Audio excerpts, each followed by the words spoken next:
lahat ay tumayo para sa ating panalangin? Matt, maaari mo bang pangunahan ang ating panalangin? Maraming salamat, Matt. Bago mo po, pakitignan kung mayroong basura sa ilalim ng inyong mga upuan at kung meron man ay pulutin ito at maaari na kayong umupo. Sa muli, magandang hapon grade 8. Kumusta kayo? Mabuti naman. Sige, nais kong malaman kung naririto ba ang lahat ngayong hapon? Mabuti naman at walang lumiban ngayong hapon. Ngunit, bago ang lahat, nais kong tandaan ninyo ang 3 M sa klaseng ito. Una, maging marites. Tsikahin niyo si teacher sa mga nalalaman sa klase na may kaugnayan sa ating aralin. Pangalawa, maging si Maricel, na kung saan maging marespeto sa lahat ng taong naririto sa silid. At pangatlo, maging si Marimar. Maraming nalalaman at natututunan pagkatapos ng talakayan. Naunawaan ba ninyo ang 3 ito? Magaling! Kaya naman noong nakaraang sesyon, ang ating pinag-usapan ay tungkol sa tumpak. At dahil natukoy na ninyo at mayroon na kayong kaalaman sa kung paano masuri at matukoy ang mga kaisipan sa loob ng isang pelikula, ay ipagpapatuloy natin ang talakayan tungkol dito. Ngunit, ang ating pagbibigyang pansin naman ay ang larang ng kultura. Sa araw na ito ay susubukin naman nating tuklasin ang mga natatagong kulturang Pilipino sa mga pelikula dito sa Pilipinas. Ngunit bago yan, nais ko magbilang ang lahat mula 1 hanggang 5. Hahatiin natin ang klase sa 5 pangkat.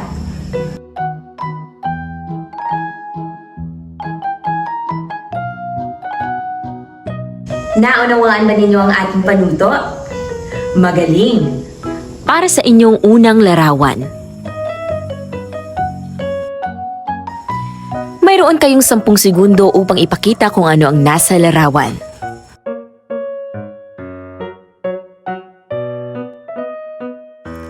Para sa ikalawang larawan. Mayroon kayong 10 segundo upang ipakita kung ano ang nasa larawan.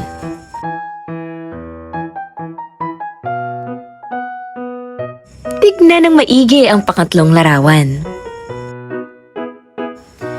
Mayroon kayong 10 segundo upang ipakita kung ano ang nasa larawan.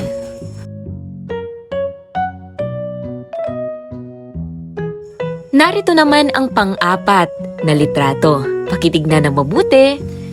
Mayroon kayong 10 segundo upang ipakita kung ano ang nasa larawan.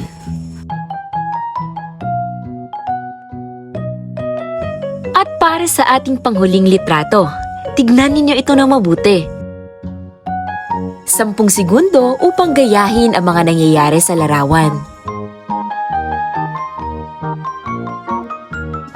Maraming salamat sa inyong aktibong partisipasyon. Ngayon, pamilyar ba sa inyo ang mga larawang nakita ninyo? Tama! Ang mga larawang iyon ay ilan sa mga kulturang kinagisnan nating mga Pilipino. At ngayong araw ay bibigyang pansin natin ang mayamang kultura ng Pilipinas. Kaya naman, sa pagkakataong ito, narito ang ating mga layunin. Pakibasa ng nasa pisara.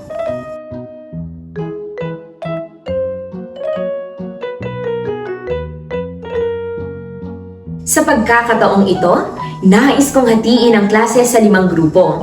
Ako ay magbibigay ng mga eksena ng mga pelikula at ang gagawin ninyo ay paunahan kayo sa pagtukoy ng mga kulturang nangingibabaw rito. Ang bawat pangkat ay bibigyan ng papel na itataas bilang hudyat ng kanilang pagsagot. Naunawaan ba ang panuto? Para sa unang pelikula. Oh, Buboy. Kaawaan ka ng Diyos. Masama bang pakiramdam mo? Para sa ikalawang pelikula. Nasaan ka? Paano ko ipapaliwanag sa mga anak natin na hindi ko ginusto to? Hindi ba ikaw naman ang unang nag-abroad? Nagpunta ka sa Taiwan? Pero di ba 4 na buwan pa lang? Josie.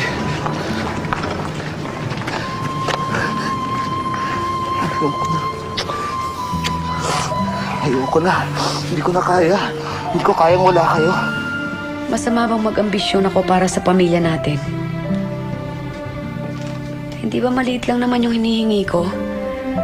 Maayos na tirahan. Mahusay na eskwelahan para sa mga bata. Sariling negosyo siguro balang araw. Kahit hindi na nga yun eh. Kahit na lang sapat na pagkain sa araw-araw. Pangatlong pelikula.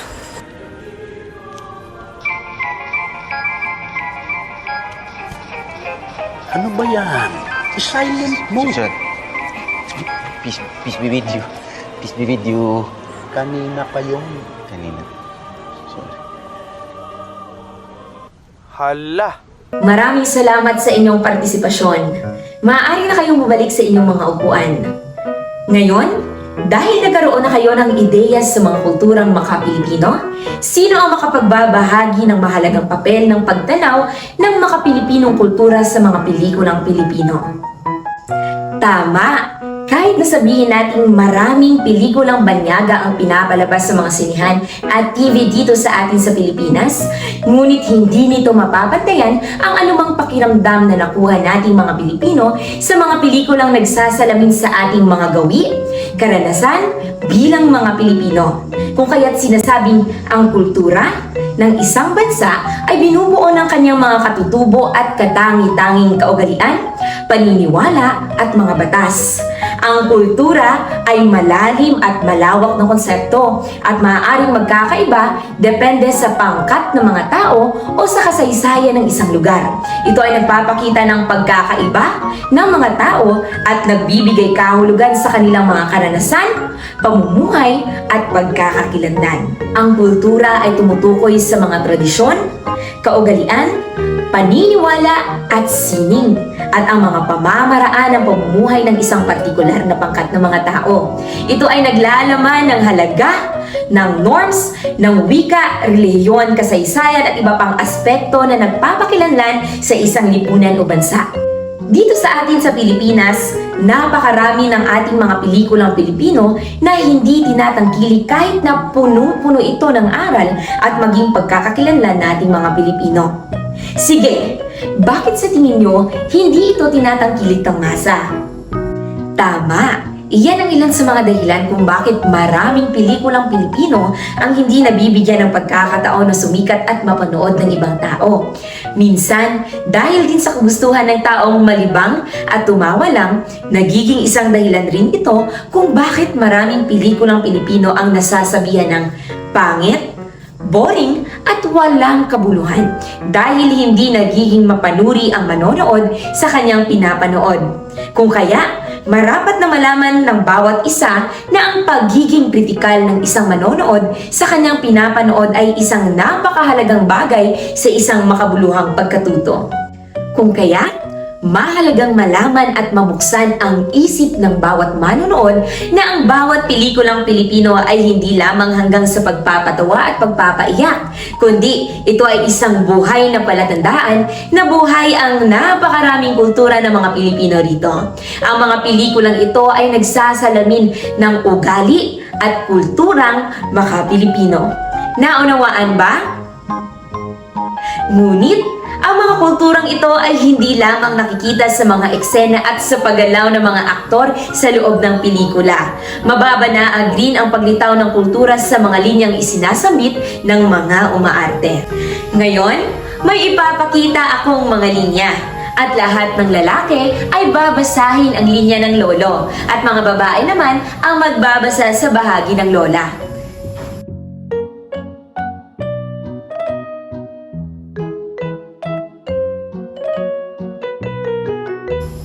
Maraming salamat! Sa pahayag na ito ay sibay mula sa pelikulang Dayo sa Mundo ng Elementalya. Ngayon, sino ang makapagbibigay ng kulturang Pilipino na makikita sa mga linyang binasa? Magaling! Tama ang iyong sagot. Makikita sa pagbabatuhan ng linya ng lolo at lola ang malalim na paniniwala ng mga Pilipino sa mitolohiya, partikular sa nuno sa punso. Para sa ikalawang halimbawa, basahin ninyong lahat ang linya ni Buboy.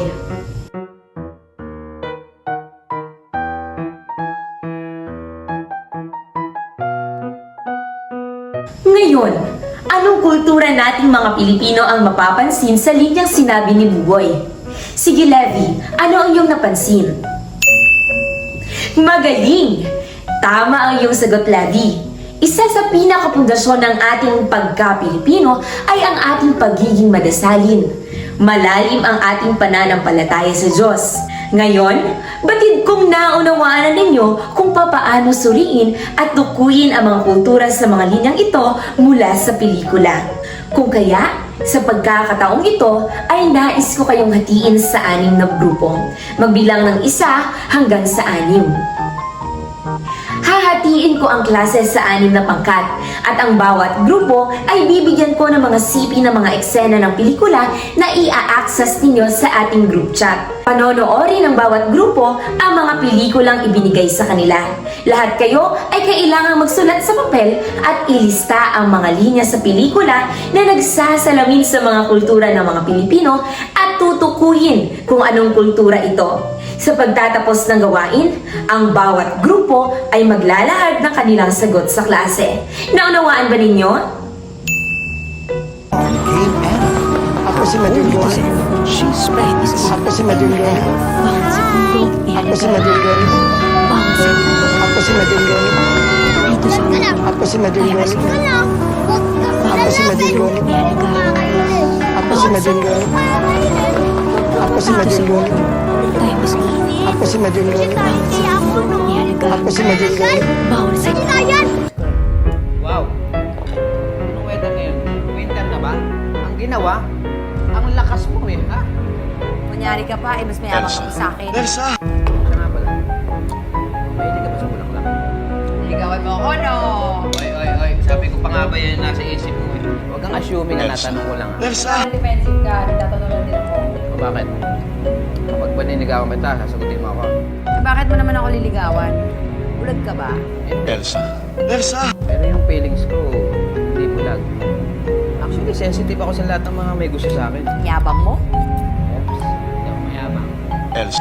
Ngayon, dahil tapos na ninyong ilista ang iba't ibang kulturang nasuri ninyo sa linya, kailangan ko ng isang miyembro bawat pangkat upang ilahad ang kanilang mga sagot. Maraming salamat sa inyong mga sagot. Tama ang lahat ng iyan. Palakpakan ninyo ang inyong mga sarili. Ngayon, ano-ano ang mga nailista ninyong kultura na higit pa rin nakikita sa ngayong panahon?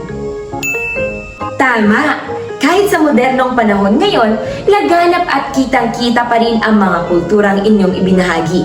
May mga tanong pa ba kaugnay sa ating paksa? Ngayon, ang tanong ko sa inyo, sapat lang ba na maaliw at matuwa tayo sa ating pinapanood? Sino ang gustong sumagot? Tama! Mahalaga ang maging mapanuri sa panonood dahil ito ay nagbibigay daan sa atin na magkaroon ng mas malalim na pag-unawa, masusing pag-aaral at pagpapasya sa pinapanood nating mga pelikula. Kung ganon, naunawaan ba ang lahat ng ating tinalakay? Sa isang buong papel, tukuyin ang mga namamayaning kultura sa mga linyang ito at ipaliwanag kung papaano ito sumasalamin sa kulturang maka-Pilipino. Meron kayong 10 minuto upang sumagot. Pakipasa ang lahat ng papel, ako na lamang ang magwawasto nito.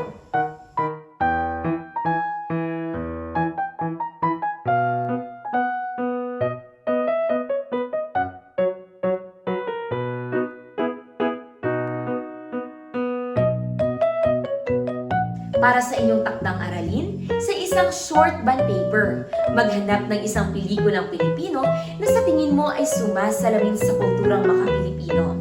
Pagkatapos pumili ng isang bahagi ng pelikula na may time frame na 5 minuto at i-transcribe or i-type ang mga linyang sumasalamin sa maka-Pilipinong kultura. Sa baba ng inyong mga linya ay ipaliwanag kung bakit ito sumasalamin sa kulturang maka-Pilipino. Kung wala ng tanong, lahat ay tumayo sa ating pangwakas na panalangin. Sa ngalan ng Ama, ng Anak, ng Espiritu Santo. Amen. Sa muli, magandang buhay at paalam grade 8.